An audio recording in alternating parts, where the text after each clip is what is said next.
All right, everybody, welcome to the show. How's everybody doing today? I am doing just splendid. So do me a big favor before I even say another word. Click that subscribe button. It's basically inevitable that Crystal is going to pass me in subscribers, which is a tragedy. Some would say it's up there with some of the worst disasters in American history. I am one of those people. I would like to have bragging rights over my wife, continuing in perpetuity, but it looks like all of you have failed me, and I will not be able to do that. And she'll have bragging rights over me and rub it in my face that she surpassed me in subs, even though my channel's been around for roughly 78 years longer. So, yeah, it's cool. No big deal. It's whatever. Click subscribe for the love of God. Keep me in front of her. So, anyway, also click the bell icon so you get a notification every single time a video drops. Shout out to all the Patreon supporters of this show. Shout out to everybody who subscribes to Crystal, Kyle, and Friends. By the way, we had a great debate with Michael Tracy on the Trump indictments last week. Definitely check that out. It got very heated and very passionate, but it was also very substantive, and I think you guys will enjoy that.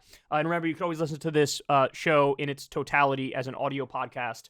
We don't just post the clips on YouTube. It's also over on Spotify. Anyway, all right, so let's go ahead and jump into it. I got a great show for you today.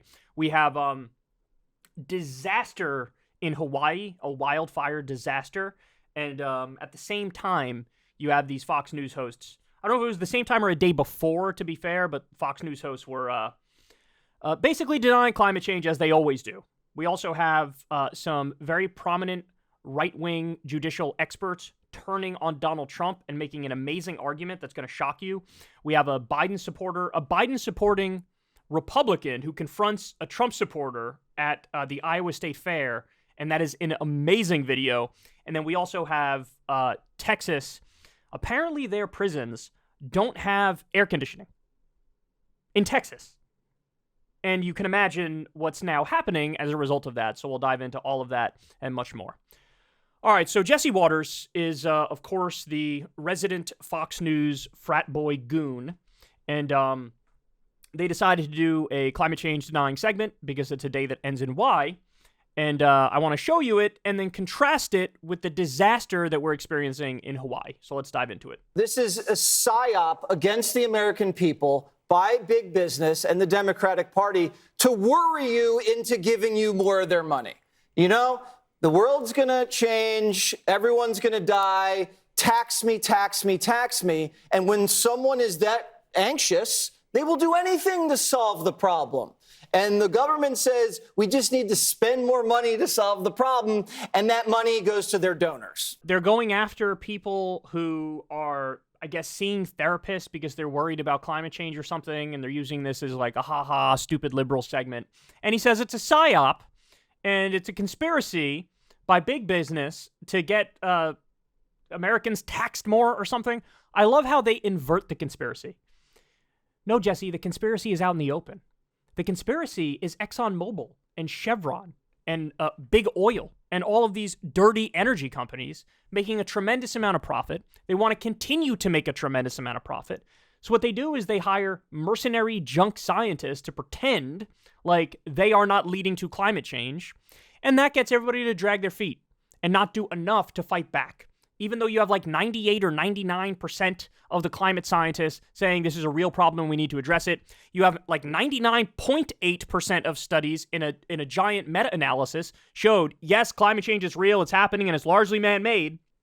Still want to swat it aside because I got one mercenary for hire junk scientist who said, actually, it's not our fault. And so let's just keep using oil and gas until the cows come home forever. And so that's the real conspiracy. The real conspiracy are the climate change deniers. But he flips it. Oh, yeah, it's a psyop on behalf of big business because the government wants to tax you or something. By the way, Jesse, do you have anything to say about the fact that under Republican administrations, working people pay more in taxes? Do you have anything to say about that? Under Democratic administrations, working people pay less in taxes? Do you have anything to say about that? No, I didn't think so.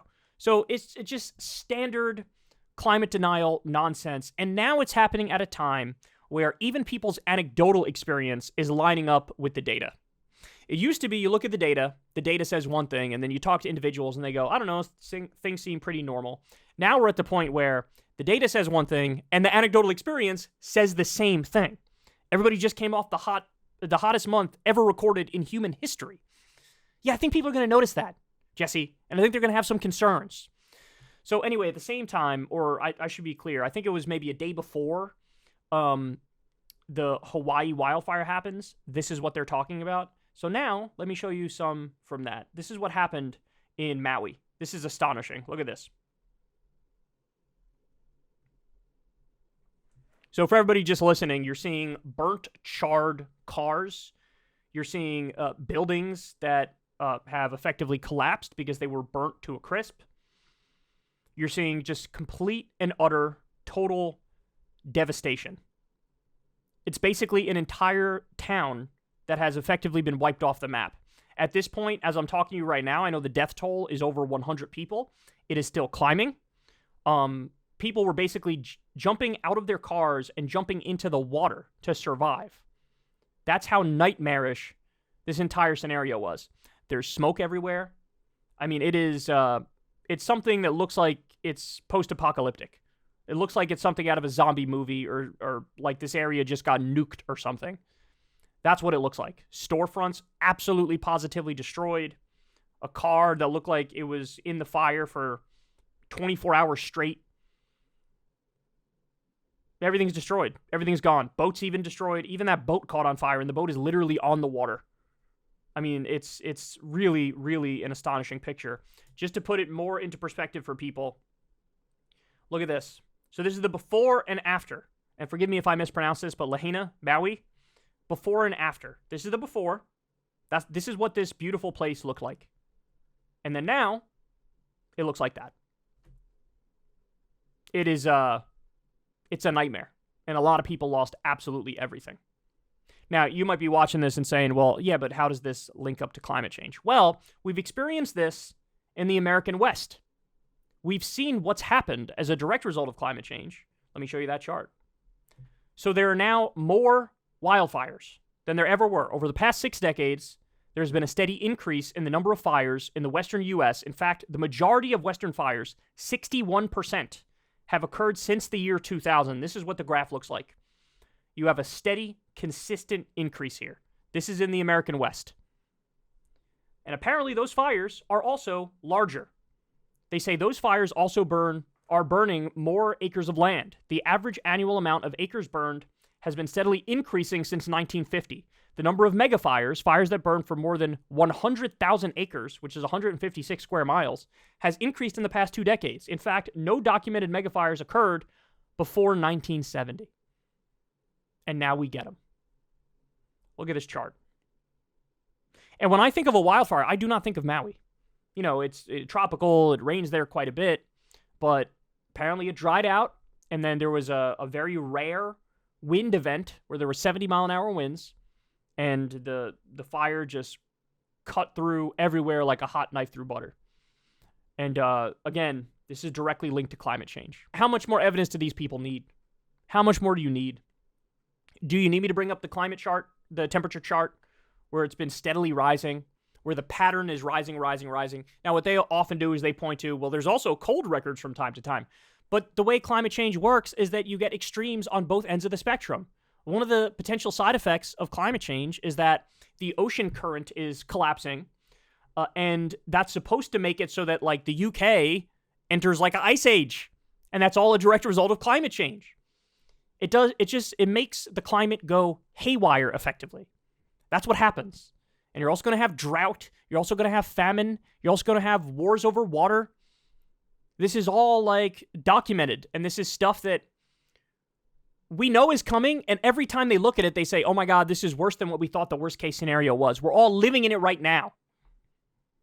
And they still want to do their haha stupid liberal segment about some people going to see a climate therapist or something. Seems like you're missing the forest for the trees there. That's what it seems like to me.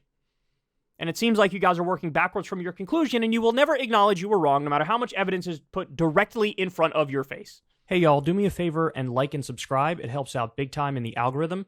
Click the bell as well for notifications when videos drop, and watch that video on screen right now.